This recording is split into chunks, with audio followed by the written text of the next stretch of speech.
probably was not what we would call a systematic theologian.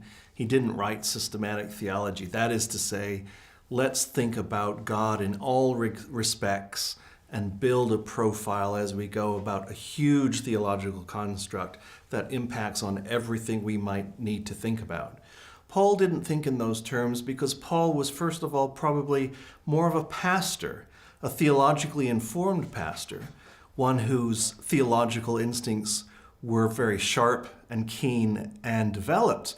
But nonetheless, he always thought about solutions in terms of a practical situation and what Christianity looks like on the ground.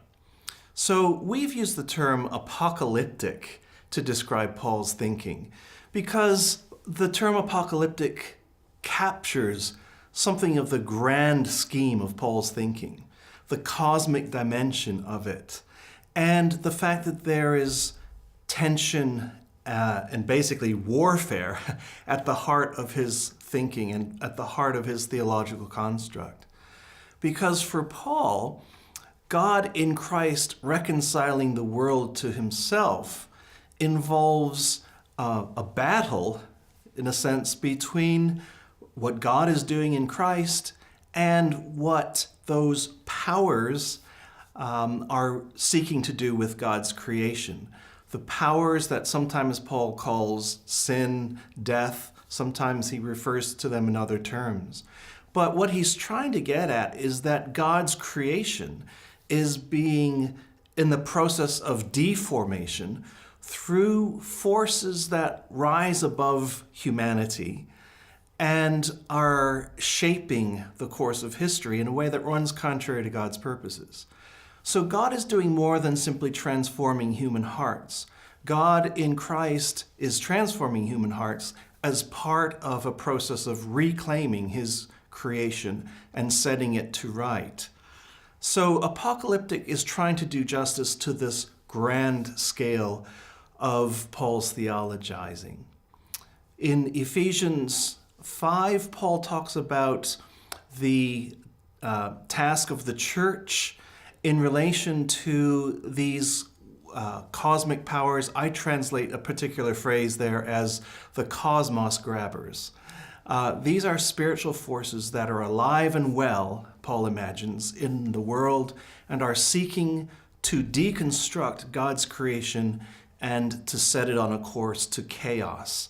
And God is doing something completely different in Christ. So this is why we use the adjective apocalyptic. It captures a creational dimension. It captures the warfare dimension of Paul's thought. But Paul always puts the church into the very heart of that, so that what we see in Christian relationships and Christian community are instantiations of what the end will look like in miniature forms of what God will ultimately do on a grand scale with the whole of his creation. And in doing this, Paul often thinks from the solution, God in Christ reconciling the world, back to the problem, in a sense.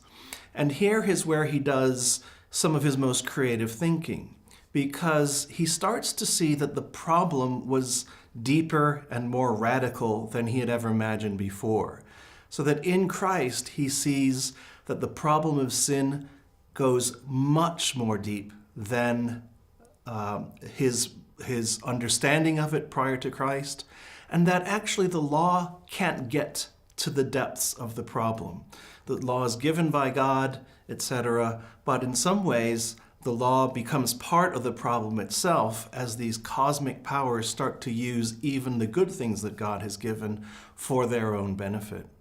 And so it's in Christ that Paul begins to reflect not just on the solution, what God is doing in Christ and Christ's people, but even on the problem. And there he comes to this apocalyptic scenario in which the whole of God's creation is at stake.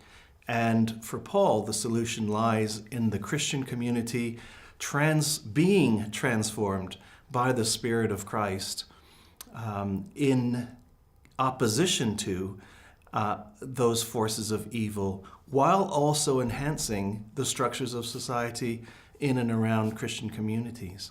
So we think that Paul is an apocalyptic theologian, but always practically minded. How do situations on the ground reference this grand narrative of God's reclamation of his creation?